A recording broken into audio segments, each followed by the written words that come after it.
Good morning mga mamog sir. So kay mga vlogger naman taron, magtarong tag-edit ani atong mga video.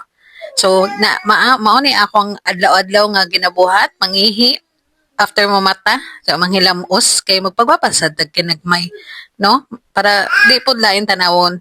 Kani mata naman aton chikiting no, mga naog na ta sa ubos. Ay, asa man dita mga naog alangan mga naog tas taas.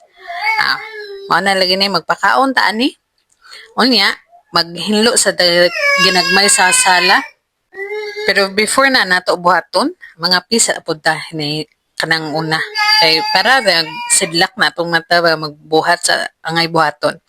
Kay naguba lagi ni atong coffee maker. Magantos ta ning kape, asukal o gatas. Anya kay kaning among gamay, kung asa ko mo dong adto jud mo pilit jud. Di magapil-apil ani og timpla. Murag mao. Madugay ta aning samot, no? Samot jud mi kadugay ani ron. So kay gasamok-samok naman, magsabot na lang pud mi ani og unsay ang kanon. Kay labad ra pud ni sa upa nagsa.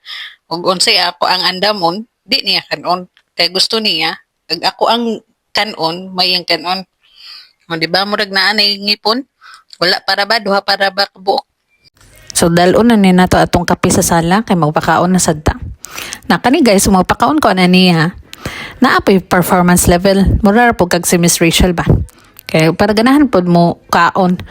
Na kay ug ni siyang pasagdaan nga siya mo hingit. Pati agtang buna og agtang parihara man. Og kaning iyahang ilong, og dunggan na ay pagkaon. Unsaon na lang. No. Mo nang ako na lang ning gunit ani kay para mahuman nagdali.